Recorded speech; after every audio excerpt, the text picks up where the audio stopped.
Riot has just now revealed to all the Gekko's ability, and I will be explaining each of them to you. First of all, we will discuss about the DG, which is his signature ability by using E, and that you will get free for every round you fire to on the air, and it will charge up and send out beams at the enemies in their line of sight. When enemies are hit, they are blinded. It's important to note that it's not a normal blind. You can still see the edges of your screen, so you will actually still be able to move around pretty well, at least compared to that of a normal place. After it flashes an enemy, DZ will fall on the ground, and then you can pick him up and then use it again after a short cooldown. And now the C ability, as you can see over, you throw it down on the ground, as you can see there, it has a magic rain. This is also a damage dealing ability as similar to that of Chaos Dragon. You will have a fair amount of time to get out of it before it actually deals damage, but you can already imagine how deadly this will be in combination with a Fate Seize and or an extra pull. That talk about the third ability, which is also called as Wingman, and it is crew ability, and there are two main uses for its. First one is that you can use it to clear spaces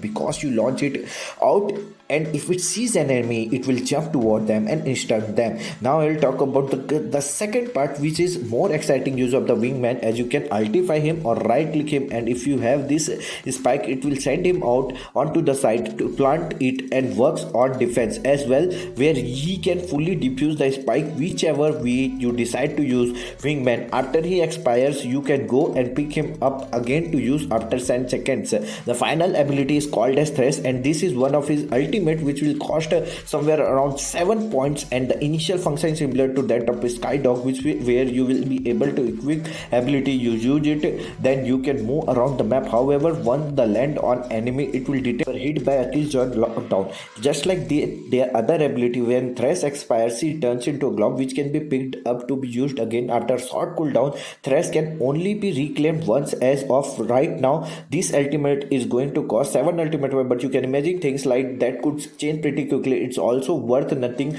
All of his ability have one charge because you can obviously go out and pick them up again. Unfortunately, I don't know the exact cost of his ability now, and the exact duration of how long the blind is, how much damage the Mossy does, stuff like that, but hopefully this video still gives you a good idea of what each of Gekko's ability will do, and I hope like this